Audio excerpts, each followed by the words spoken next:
came to Mount Sinai for one reason, which is that I saw an incredible amount of focus and commitment to taking everything that we knew about what happens inside a hospital and making sure that it actually spreads and transforms itself to be in service to the rest of the world. I see ourselves as ambassadors to the world around us.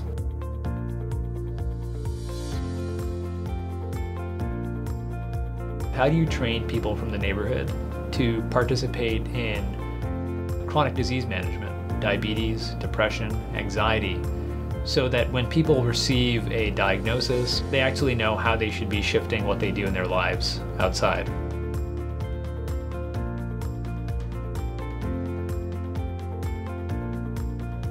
In places like sub-Saharan Africa, people want to know, what authority do you have? And how can you prove it on the spot, in a village, in a house, as you're trying to help them through a challenge?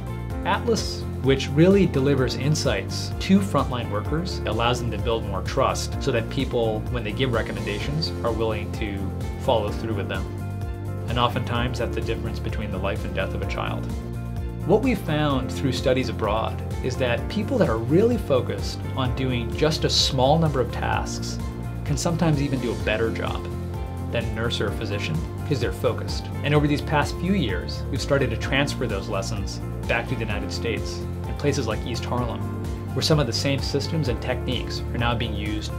There's a lot of difference between the two settings, but there's a common theme that people are able to take a much more integral role in the care of the people around them. So in the US, imagine a patient with diabetes.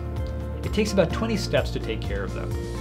You really need a doctor, a skilled physician, for just a small subset of those steps. And the other ones could be done by a whole range of people.